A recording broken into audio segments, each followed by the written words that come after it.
Captain Elena Vasquez stood on the bridge of the Iron Will, watching the last of the Cathara ships burn in the void. The insect-like aliens had fought well, but they had fought humans. That always ended the same way. "All enemy vessels destroyed, Captain," reported her weapons officer. "Minimal damage to our fleet," Elena nodded. Another victory for the Forge Worlds. Another paycheck from the Zephyrians who had hired them to clear this sector. The humans had become the galaxy's best soldiers over the past 3 centuries. When someone needed a war won, they called the Forge Worlds. "Set course for home," Elena ordered. "The crew has earned their rest." The Iron Will was massive, over 2 kilometers long and bristling with weapons. Around it, 50 other human warships formed up for the journey back to human space. These were the descendants of Earth's colonies, abandoned when humanity's homeworld went silent centuries ago. They had survived by becoming warriors. Elena's comm officer suddenly straightened. "Captain, I'm picking up something strange on long-range sensors." "Define strange," Elena said, turning from the viewport. "Energy signatures at the edge of our space." "Big ones. But they don't match any known alien technology." Elena frowned. In 300 years, humans had fought most of the galaxy's species. They knew every ship design, every weapon signature. "Show me." The main screen flickered to life, displaying sensor data. Elena's blood went cold. The signatures were massive, larger than anything she had seen before. But there was something familiar about the energy patterns. "Get me Admiral Chen," she ordered. The weathered face of Admiral Sarah Chen appeared on screen from the flagship Defiance. "What is it, Elena?" "Admiral, we're detecting unknown vessels at Grid 77. The energy signatures. They look human." Chen's expression darkened. "That's impossible. All human colonies are accounted for." "Ma'am, these readings suggest otherwise. Recommend immediate investigation." Chen was quiet for a long moment. "Agreed. Take your squadron and check it out. But be careful, Elena. If there are humans out there we don't know about, we need to find out why." Elena's fleet changed course, heading for the mysterious signals. As they got closer, the sensors revealed more details. The ships were sleek, beautiful in a way that human vessels never were. Human ships were built for war, ugly and functional. These looked like works of art. "Getting visual contact," reported the sensor officer. The main screen showed 3 ships unlike anything Elena had ever seen. They were clearly of human design, but perfected somehow. Smooth curves instead of harsh angles. No visible weapons, yet the energy readings suggested incredible power. "They're hailing us," the comm officer reported. On screen. The image that appeared made Elena step back in shock. The man looked human but perfect, tall with flawless features and eyes that seemed to glow with inner light. When he spoke, his voice carried absolute authority. "Greetings, children of the Forge Worlds. I am Admiral Kane Thorne of the Terran Progenitor Fleet. We have returned to reclaim what is ours." Elena found her voice. "This is Captain Vasquez of the Iron Will. Identify yourself and state your intentions." Thorne smiled, but there was no warmth in it. "We are your creators, Captain. The original humans who left Earth long ago to become something greater. We have transcended the limitations of flesh and have returned to restore order to the galaxy." "I don't know who you are," Elena said, "but humans don't abandon their own. We've been fighting for survival for 3 centuries with no help from anyone." "Yes, you have fought well," Thorne agreed. "Exactly as we designed you to do. The Forge Worlds were created to be our military arm. You have served your purpose admirably." Elena's anger flared. "We serve no one but ourselves. We've earned our place in this galaxy through blood and sacrifice." "Your sacrifice was necessary," Thorne said calmly. "But now it is time to accept your proper role. Surrender your fleets to Progenitor Authority and serve as soldiers in the new galactic empire we will build." "And if we refuse?" Thorne's expression didn't change. "Then you will be brought into compliance by force. We know every weakness in your systems, Captain. After all, we built them." The transmission ended, leaving Elena staring at a blank screen. Around the bridge, her crew looked shocked and angry. "Captain," her tactical officer called out. "More contacts." "Lots more." The sensor display lit up with dozens of new signatures. Progenitor ships were appearing throughout human space, surrounding the Forge Worlds like a closing fist. Elena opened a channel to Admiral Chen. "Admiral, we have a problem." Before Chen could respond, alarms began blaring across the fleet. The nearest progenitor ship had fired some kind of beam weapon, but instead of destroying its target, the beam seemed to pass harmlessly through the human vessel's shields. "What the hell?" Elena's shield operator stared at his controls in confusion. Shields are down. But there's no damage. Elena understood with growing horror. The progenitors weren't trying to destroy them. They were disabling them. And their technology was so advanced that human defenses were useless against it. All ships, emergency jump, Elena ordered. Get us out of here! But as her fleet tried to escape, they found their jump drives wouldn't engage. Somehow the progenitors were jamming them. Captain, her comm officer reported, Admiral Chen is requesting immediate conference. Elena accepted the connection. Chen's face appeared on screen, along with the commanders of the other Forge World fleets. All looked grim. Report, Chen ordered. They're calling themselves progenitors, Elena said. Claim to be our creators. They want us to surrender and serve in their new empire. That's what they told us too, said Commander Torres from the Titan fleet. But they're backing up their demands with action. They've disabled half my ships without firing a shot. Same here, reported Captain Liu. Our weapons won't lock onto them, and our shields might as well not exist. Admiral Chen's face was stone. All fleets withdraw to the nearest Forge World stations. We need time to figure out what we're dealing with. As the human fleets tried to regroup, the progenitor vessels simply watched. They didn't pursue or attack. They didn't need to. Their message was clear. Resistance was pointless. Elena made it back to Hadron Station, one of humanity's main military bases. The station was in chaos as reports came in from across human space. Everywhere, progenitor ships had appeared. Everywhere, human technology proved worthless against them. In the briefing room, the surviving fleet commanders gathered around a holographic display showing progenitor positions. They had surrounded every major human world and installation. Options? Admiral Chen asked. We could try a coordinated attack, suggested Commander Torres.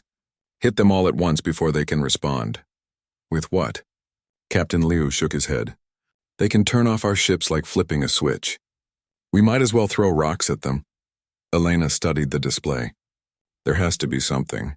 No technology is perfect. If they really are human, there must be some way to fight them. The question is whether we'll have time to find it, Chen said grimly. They've given us a choice, surrender or be forced to comply.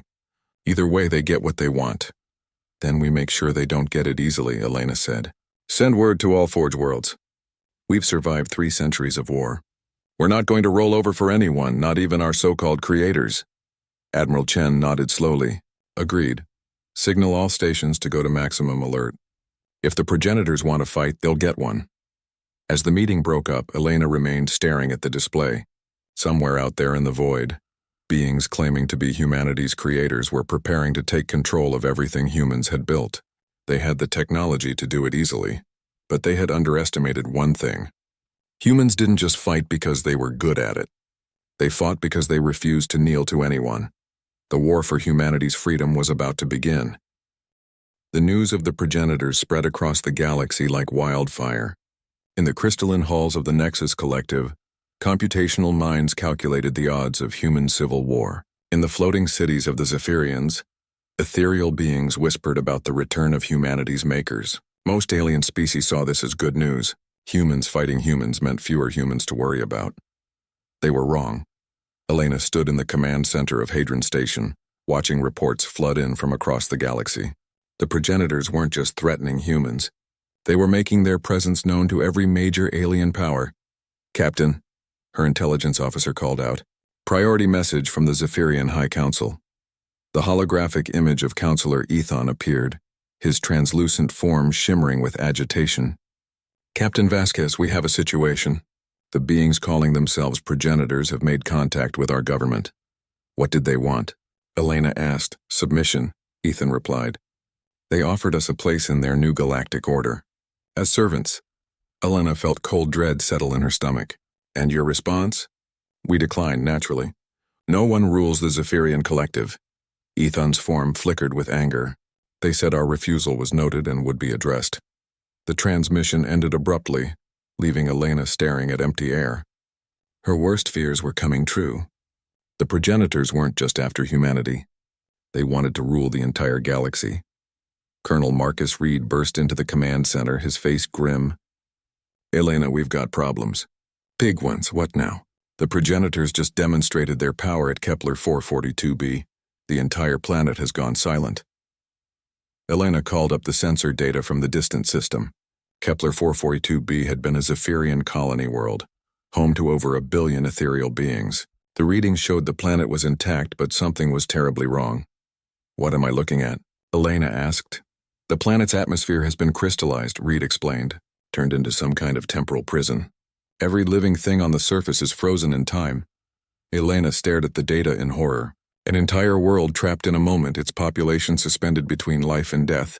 The technological power required for such an act was beyond anything she could imagine. "How many ships did it take?" "One," Reed said quietly. "A single progenitor vessel did that to 1 billion Zephyrians." Before Elena could respond, alarms began blaring throughout the station. Her tactical officer shouted over the noise, "Progenitor fleet approaching. 12 vessels closing fast." Elena raced to the bridge. Through the viewport, she could see the sleek progenitor ships emerging from hyperspace. They moved with impossible grace, their hulls gleaming like polished metal. "All defensive platforms online," Elena ordered. "Ready all weapons." "Ma'am," her weapons officer reported. "Our targeting systems can't lock onto them. It's like they're not really there." Elena watched as the progenitor ships took position around the station. They didn't fire, didn't threaten. They simply waited. A communication request came through. Elena accepted it, and Admiral Thorne's perfect face appeared on the main screen. "Captain Vasquez, you have seen what happened to Kepler 442b. That is the fate of those who refuse to accept the new order. You murdered 1 billion innocent beings," Elena said through gritted teeth. "We preserve them," Thorne corrected. "They exist in a perfect moment, free from suffering and change. It is a gift we offer to all species who cannot adapt to their new role in our empire. What do you want? Your surrender. Order your fleets to stand down and accept progenitor authority. You will continue to serve as soldiers, but under proper guidance." Elena looked around the bridge at her crew. These were hardened veterans who had fought across the galaxy. Now they looked frightened and helpless. She couldn't blame them. "I need time to consider," she said. "You have 6 hours," Thorne replied. "Use them wisely, Captain." The transmission ended. Elena immediately opened channels to the other Forge World commanders. Admiral Chen's weathered face appeared along with the other fleet leaders. "Status report," Chen ordered. "They've surrounded every major human installation," reported Captain Liu. "We're trapped." "They're not just after us," Elena added. "They crystallized an entire Zephyrian world. 1 billion people frozen in time." The commanders fell silent. Finally, Chen spoke. "Options? We could try to break out," suggested Commander Torres. "Make a run for deep space. With what ships?" Reed interjected from behind Elena. "They can disable our vessels at will. We'd be sitting ducks." Elena thought about the problem. The progenitors had superior technology, superior numbers, and they knew every weakness in human systems. A conventional fight was hopeless. "What about the others?" she asked. "The alien species. They're threatened too." "The aliens hate us," Liu pointed out. "We've been fighting them for centuries." "Why would they help?" "Because if they don't, they'll end up crystallized like the Zephyrians," Elena replied. "The enemy of my enemy is my friend," Chen nodded slowly. "It's our only chance." "But who would we approach? The Cathara still want to eat us. The Nexus Collective sees us as chaos incarnate." "I might have an idea," Reed said. "There's a neutral station called Babylon Point. It's where the various species meet for trade and diplomacy. If we could get there, the progenitors will never let us leave," Torres protested. Elena smiled grimly. "They might if we convince them we're running away in fear." She opened a channel to the progenitor fleet. Thorne's image appeared again. "Admiral, my government has decided to reject your offer. We're evacuating our personnel to deep space." Thorne's expression didn't change. "Fleeing will not save you, Captain. We will find you wherever you hide." "Maybe," Elena said, "but we won't make it easy." She cut the transmission and turned to her crew. "Prepare for emergency departure. Make it look like we're running in panic." As the human ships began to move away from their stations, the progenitor vessels watched but didn't interfere. They seemed content to let the humans run. After all, where could they go? Elena's small fleet jumped to hyperspace, leaving the Forge worlds behind. But instead of heading for deep space, they changed course for Babylon Point. It was a desperate gamble, but their only hope lay in convincing the galaxy's other species to unite against the progenitor threat. During the journey, Elena reviewed everything they knew about their enemies. The progenitors claimed to be the original humans, evolved beyond physical limitations. Their technology was far beyond anything the current galaxy possessed. They could disable human ships, freeze entire worlds, and seemed to have unlimited power. But they had revealed something important. They wanted to rule, not destroy. That suggested they needed the other species alive, at least for now. It was a weakness, perhaps the only one they had.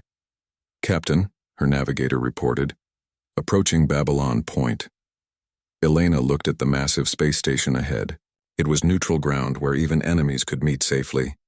Representatives from dozens of species lived and worked there, maintaining the delicate balance that kept the galaxy from total war. "Signal the station," Elena ordered. "Request immediate audience with the Galactic Council." As her ship docked, Elena knew she was about to attempt something that had never been done before. She was going to ask humanity's enemies to become humanity's allies. The future of every free species in the galaxy depended on her success. But even as she prepared for the most important negotiation of her life, Elena couldn't shake the feeling that the progenitors were watching. They had let her escape too easily. Either they were supremely confident, or they had a plan she couldn't see. Time would tell which was true. But for now, she had to focus on building an alliance that shouldn't exist, to fight an enemy that seemed unstoppable. The fate of the galaxy hung in the balance.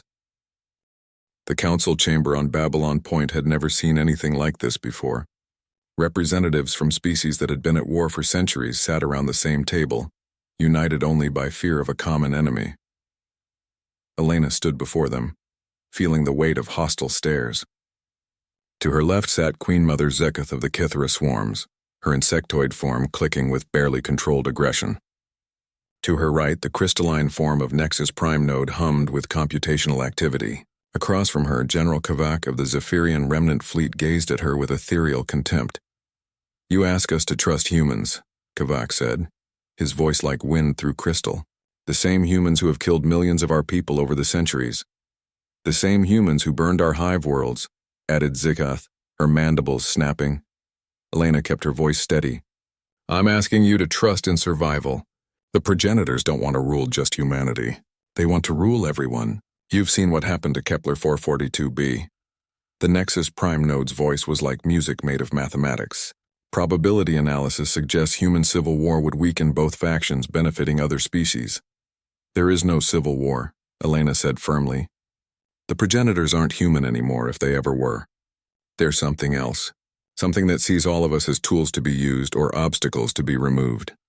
General Kavak's form shimmered with doubt. Even if we believed you, what could we accomplish together? Our species have different technologies, different tactics. We've never successfully cooperated on anything. Which is exactly why we might succeed, Elena replied.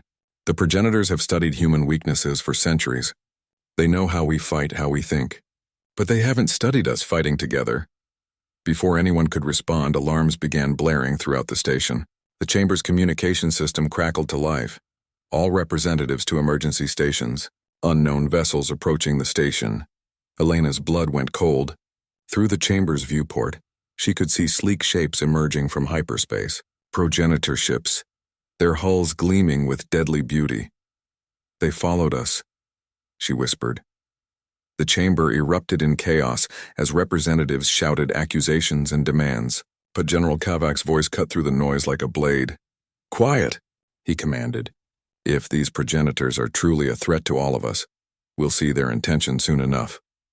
The main display activated, showing Admiral Thorne's perfect features. His cold eyes seemed to look directly at each representative in turn. Citizens of the galaxy, he began, I bring greetings from the Terran Progenitor Empire. Your presence here together is convenient. Elena stepped forward. Admiral Thorne, this is neutral ground. Babylon Point has protected status under galactic law. Thorne smiled without warmth. Galactic law is written by lesser species. We recognize only the natural order. The strong rule the weak. You have gathered here to plot resistance against the inevitable. This cannot be allowed.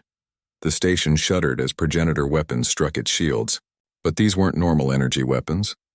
Elena watched in horror as the station's defensive systems simply shut down one by one. Fascinating, the Nexus Prime Node observed. They're not destroying the shields.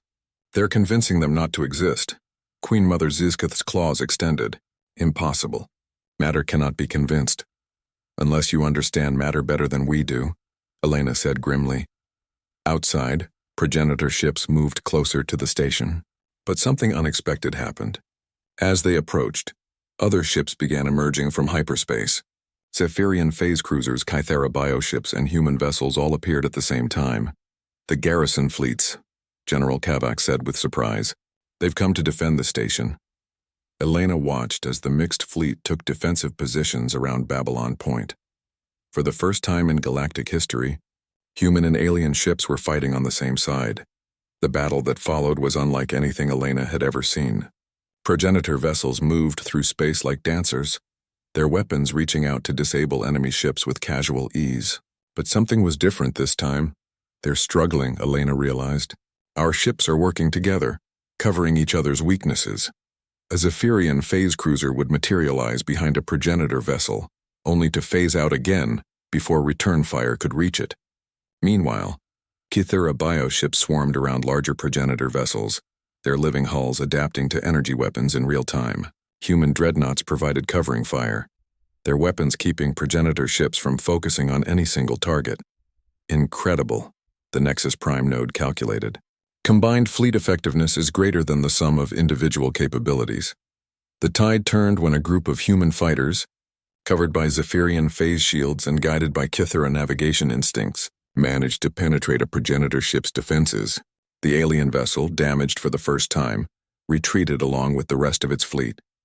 In the sudden silence that followed, the representatives stared at each other with new understanding. They had just witnessed something impossible. Their fleets fighting as allies and winning. Elena seized the moment. You saw what happened out there. Separately, we're nothing to them. Together we have a chance. General Kavak was the first to speak. The tactical implications are significant. Our combined technologies could create capabilities none of us possess alone. Queen Mother Zekth clicked her agreement. The hive mind has always understood the power of unity. Perhaps it is time to extend that unity beyond our species. The Nexus Prime node hummed thoughtfully. Probability calculations now favor alliance formation. The logical choice is cooperation. Over the following hours, the impossible happened. Ancient enemies began planning for cooperation. Elena found herself working with beings she had fought against for years, discovering that they had more in common than she had ever imagined. The alliance that formed wasn't built on trust or friendship. It was built on necessity and mutual respect earned in battle. Each species brought unique capabilities to the table. Human military experience and tactical flexibility, combined with Zephyrian phase technology and Kythera adaptive biotechnology.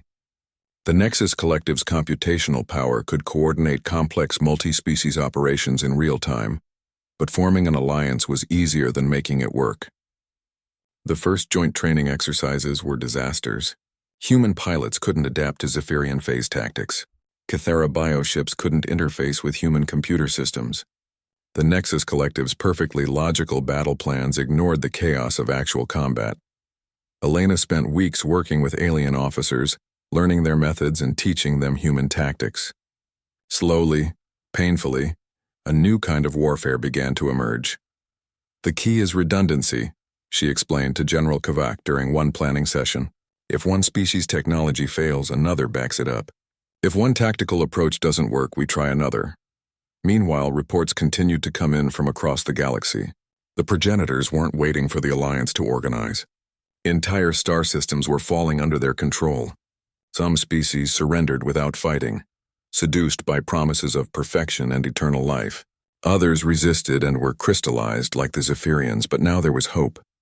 Hidden bases were established in the Maelstrom Nebula, where Alliance scientists worked together to understand progenitor technology. Dr. Sarah Chen, the human xenoarchaeologist, made the first breakthrough. I've been studying records from the ancient ruins on Kepler 442b, she reported to the Alliance leadership. The progenitors aren't gods. They're parasites. Elena leaned forward. Explain. They consume the potential of other species, Chen continued. They take the best qualities of each race and add them to themselves, leaving the original species weakened and dependent. That explains their technology, General Kavak mused. They've absorbed the knowledge of thousands of species over millions of years. But it also suggests a weakness, Chen said. They exist partially outside normal spacetime. That makes them powerful, but also vulnerable to quantum disruption. The Alliance began developing new weapons based on this knowledge, human engineering combined with alien technologies to create quantum disruption devices. The first tests were promising, but the weapons required enormous amounts of power and rare materials. As the Alliance grew stronger, the progenitors responded with increased aggression. Admiral Thorne launched massive offensives aimed at shattering the Alliance before it could become a real threat. Elena found herself promoted to Admiral of the Allied fleet, commanding ships and crews from a dozen different species. It was a responsibility she never wanted, but one the galaxy needed her to accept. The war was entering its deadliest phase, but for the first time since the progenitors had appeared, Elena felt hope. They had proven that cooperation was possible. Now they had to prove that it could win wars. The real battle for the galaxy's freedom was about to begin. The war had been raging for 3 years, and Elena barely recognized the galaxy anymore. Once proud star systems lay in ruins. Entire species had been processed by the progenitors, their populations converted into perfect servants or worse. The Alliance fleet moved through the wreckage of civilization like sharks in blood-dark water. Admiral Elena Vasquez stood on the bridge of her flagship, the Defiance, watching the tactical display. Red markers showed progenitor positions throughout the sector. Blue markers showed Alliance forces. There were far too many red ones. Admiral, Colonel Marcus Reed reported from his position at the tactical station. Long-range scouts confirm progenitor construction fleets at Wolf 359. Intelligence suggests they're building something big. Elena nodded grimly. Reed had become her most trusted officer over the years of war. His special operations teams had conducted dozens of missions behind enemy lines, gathering intelligence and rescuing prisoners from progenitor facilities. "What's our fleet status?" she asked. 87 ships operational, reported Commander Zach, a Kythera officer whose mandibles clicked with suppressed anger. 12 more in the repair bays. We lost another bioship at Proxima Centauri. The Battle of Proxima Centauri had been their latest victory, but victories came at terrible costs. The Alliance had destroyed a progenitor construction fleet, but only after losing 30 ships and thousands of crew members.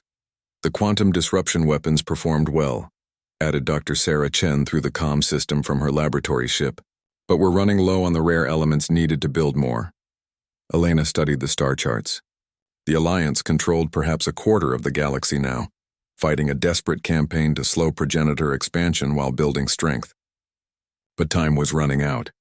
"Admiral," her communications officer called out. Priority message from General Kavak.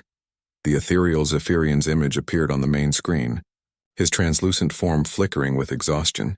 "Elena, we have a problem. The progenitors have begun final phase operations." "Define final phase." "Total extermination," Kavak replied. "Our intelligence networks report systematic elimination of non-progenitor life in conquered systems. They're not even bothering to convert populations anymore. They're just killing everyone." Elena felt ice in her veins. "How long do we have?" "Unknown." "But Elena, they're targeting Earth." The bridge fell silent. Earth, humanity's birth world, had been declared a dead system centuries ago. But it held enormous symbolic value for humans throughout the galaxy. "Why Earth?" Helena asked. "Because it matters to you," Reed said quietly. "They want to break human morale, show the galaxy that even humanity's birth world isn't safe from them." Elena made her decision. "Signal the fleet. All ships prepare for maximum jump. We're going to Earth." "Admiral." Commander Zach's mandibles clicked nervously.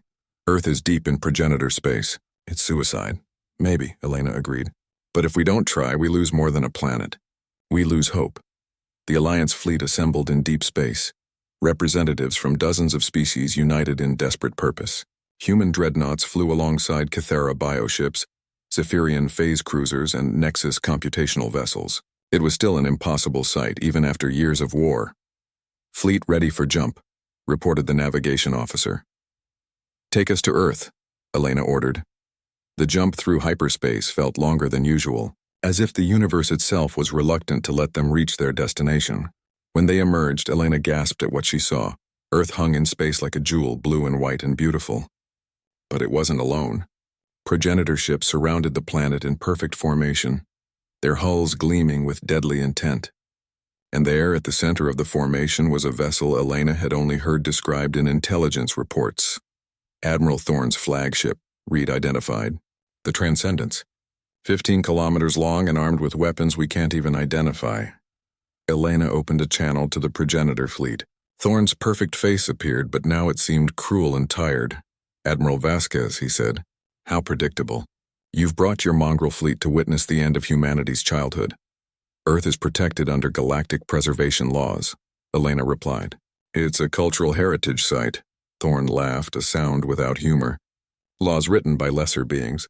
We are beyond such constraints. His expression hardened. You could have served willingly. Instead, you chose to make yourself our enemy. Now you'll watch as we erase every trace of your pathetic origins. The transmission ended.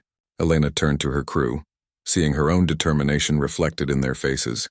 Human, Kythera, Zephyrian, and Nexus officers stood together, united by shared purpose. All ships, she broadcast to the fleet. This is what we've been fighting for, not just survival but the right to choose our own destiny. Today we show the galaxy that freedom is worth any sacrifice. The battle for Earth was the largest space engagement in galactic history. Progenitor ships moved like living things, their weapons reaching out to disable Alliance vessels with precise efficiency. But the Alliance had learned much during 3 years of war. Zephyrian phase cruisers materialized inside progenitor formations, their quantum disruption weapons tearing at enemy hulls before phasing back to safety. Kythera bioships adapted to progenitor energy signatures in real time, their living armor absorbing and redirecting attacks. Human vessels provided covering fire and tactical coordination, their crews' experience in space combat keeping the formation together. Elena watched the tactical display as the battle raged around Earth. The Alliance was outnumbered 3-1, but they were fighting better than ever before. Years of cooperation had created something new, a truly combined fleet that was greater than the sum of its parts. Admiral, Reed called out, I'm reading massive energy buildup from the Transcendence. They're charging some kind of planetary weapon. Elena saw it too. Thorne's flagship was preparing to fire on Earth itself, ready to destroy humanity's homeworld rather than let it remain free. All ships, target the Transcendence, Elena ordered. Whatever it takes. But before the Alliance fleet could respond, something unexpected happened. New contacts appeared on the sensors, dozens of them emerging from hyperspace at the edge of the system. Unknown vessels, reported the sensor officer. Configuration. They're human. Elena stared at the display in shock. The new arrivals were clearly human ships, but their designs were unlike anything she'd seen before. They moved with deadly purpose toward the progenitor fleet. A transmission came through from the lead vessel. The man who appeared on screen looked human, but scarred and hard in ways that spoke of terrible experiences. Admiral Vasquez, he said, this is Captain Drake of the Resistance Fleet. We're humans who escaped progenitor processing facilities. We're here to help. Elena felt hope flare in her chest. Throughout the war, Alliance forces had rescued prisoners from progenitor installations, but most had been too damaged to fight. These were the ones who had not only survived but organized themselves into a fighting force. Captain Drake, she replied, welcome to the party. Target the Transcendence. The combined human and Alliance fleet struck at Thorne's flagship with everything they had. Quantum disruption weapons, phase cannons, bioweapons, and conventional missiles all converged on the massive progenitor vessel. For a moment, it seemed like nothing could penetrate the Transcendence's defenses. But then cracks appeared in its perfect hull. The ship began to list, its weapons powering down. Elena opened a channel to Thorne. His image appeared, but now his perfect features were marred by something like fear. This isn't possible, he said. You're just primitives, insects. We're free beings fighting for our right to exist, Elena replied. Something you'll never understand. Thorne's expression twisted with rage. If we cannot have perfection, then we'll have extinction. He turned to someone off-screen. Activate the Cascade Protocol. Elena felt horror wash over her as she understood. The progenitors were preparing to destroy not just Earth, but the entire solar system. If they couldn't rule the galaxy, they would burn it down. But the Alliance had one advantage the progenitors hadn't counted on. Dr. Chen's voice came through the comm system from her laboratory ship. "Admiral, I've analyzed their cascade weapon. It's a quantum disruption field that will tear apart local space-time, but if we can channel it through their own consciousness network." Elena understood immediately. The progenitors existed partially outside normal reality. That made them powerful but also vulnerable. If they could turn the progenitors' own weapon against them. "Do it," Elena ordered. The next few moments would determine the fate of the galaxy.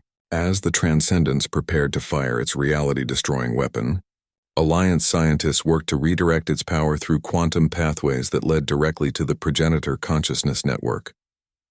Elena gripped the arms of her command chair, watching the battle rage around Earth. The homeworld of humanity hung in the balance, along with the freedom of every sentient being in the galaxy. The final phase of the war was about to begin.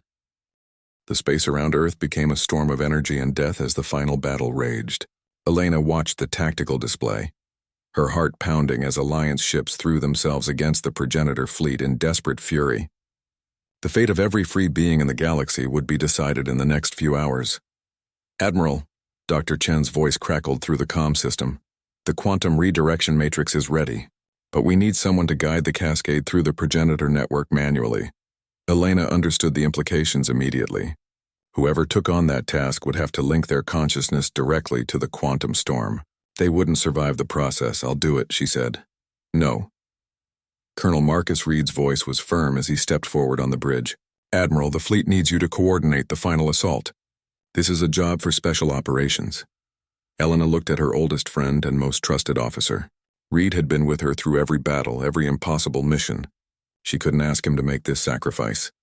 "Marcus, I can't order you to do this." Reed smiled, the same cocky grin she remembered from their academy days. "Good thing you don't have to order me." "I volunteer." Before Elena could protest, alarms blared across the bridge. The Transcendence was powering up its cascade weapon, reality itself beginning to warp around the massive progenitor flagship. "No time for arguments," Reed said, heading for the door.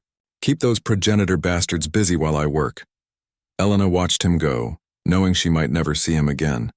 "All ships," she broadcast to the fleet, "buy us time. Whatever it takes."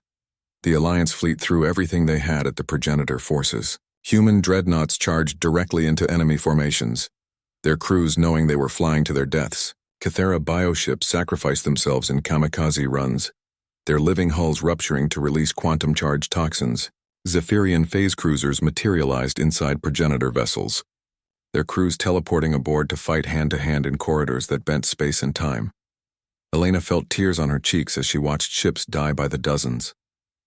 These beings had been enemies for centuries, but now they were dying as allies, united in their refusal to surrender freedom. "Marcus is in position," reported the comm officer. "He's linking to the quantum matrix now." On the main screen, Elena could see Reed's small ship approaching the reality storm surrounding the Transcendence. As he flew into the chaos, his vessel began to glow with impossible energies. Reed's voice came through the comm, already strained by the quantum forces tearing at his mind. "Elena, if this works, tell the galaxy that we fought not because we were good at war, but because we refused to kneel. Marcus, for every world they stole, for every mind they broke, this is for all of us." Reed's ship disappeared into the cascade weapons field, becoming one with the quantum storm. For a moment, nothing happened. Then reality itself seemed to scream. The quantum cascade, instead of tearing apart local space-time, suddenly reversed direction.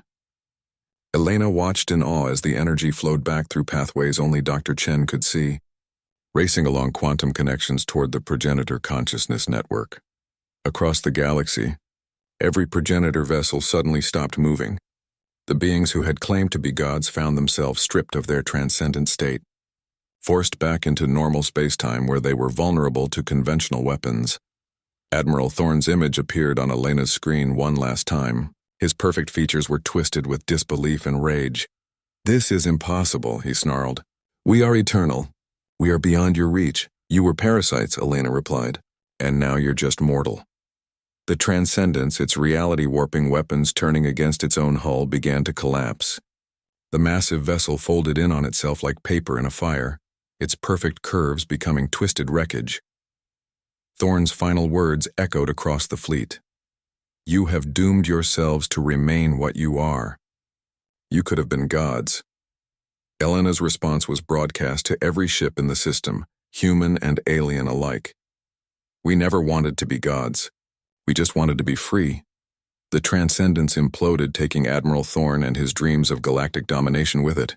Across the battlefield, other progenitor ships found themselves suddenly vulnerable. Stripped of their godlike powers, they fell before the Alliance fleet like wheat before a scythe. In less than an hour, it was over. The progenitor fleet was destroyed, their consciousness network shattered. Reports came in from across the galaxy as their remaining forces surrendered or fled into deep space. Elena stood on her bridge, surrounded by cheering crew members from a dozen different species. But she felt only emptiness. Victory had come at such a terrible cost. "Admiral," Dr. Chen's voice came through the comm. "We're detecting massive quantum echoes. The cascade effect is spreading across the galaxy, disrupting progenitor installations everywhere. Their processed servants are breaking free." Elena nodded. It would take years to help the millions of beings the progenitors had changed, but at least now they had a chance. "Signal all ships," she ordered. "Begin search and rescue operations. We have a lot of work to do." 5 years later, Elena stood on the observation deck of the Alliance headquarters, watching ships from dozens of species move through the space lanes around Earth. The galaxy was healing, slowly but steadily. The Alliance of Free Species had evolved from a military necessity into something greater, a confederation of independent worlds united by shared values rather than shared enemies. Trade flowed between former enemies. Cultural exchanges replaced military conflicts. The bonds forged in battle had become the foundation for lasting peace. Dr. Chen approached, carrying a datapad with the latest reports from the rehabilitation centers. "We've successfully treated another 1,000 processed beings this month," she said. "The Kythera biotherapy is proving especially effective." Elena nodded. The work of undoing the progenitor's damage would continue for decades, but they were making progress. "Any word from the deep space monitoring stations?" "Nothing unusual. A few scattered progenitor survivors, but they're keeping to the rim. Without their consciousness network, they're just another species now." Elena looked out at the stars, thinking about Marcus Reed and all the others who had died for this freedom. A memorial station orbited nearby, bearing the names of every being who had fallen in the war. At the center was a simple inscription in the languages of all Alliance species. They fought not because they were warriors, but because they chose to be free. "Admiral," Chen said quietly, "the new exploration ship is ready for launch. The Horizon. They're asking if you want to command the first mission beyond the galaxy." Elena smiled. After years of war, the idea of exploration rather than destruction felt like a miracle. "Who's the crew?" "Mixed species, as always. The best we have," Elena nodded. It was time to move beyond the war, to discover what lay beyond their small corner of the universe. The galaxy had been saved, but the universe was vast and full of possibilities. As she walked toward the docking bay, Elena reflected on humanity's journey. They had been forged as warriors in the fires of galactic conflict, but they had chosen to become something more, guardians of freedom for all sentient life. The Horizon launched an hour later, carrying representatives from every Alliance species toward the void between galaxies. Elena stood on the bridge, watching the stars wheel past as they accelerated toward the cosmic deep. Behind them, the galaxy continued its slow healing, protected by fleets that had learned to work together rather than fight alone. Ahead lay the unknown, full of dangers and wonders that would test them in new ways. But whatever they found out there, Elena knew they would face it as they had faced the progenitors, together, free and unafraid. The war was over. The real adventure was just beginning.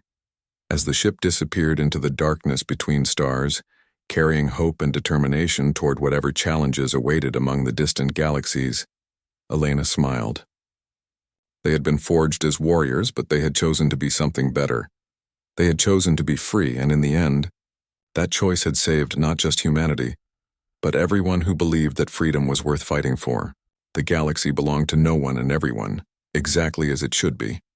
The stars wheeled overhead as the horizon vanished into the cosmic night, carrying the dreams of every free being toward whatever wonders lay beyond the edge of known space.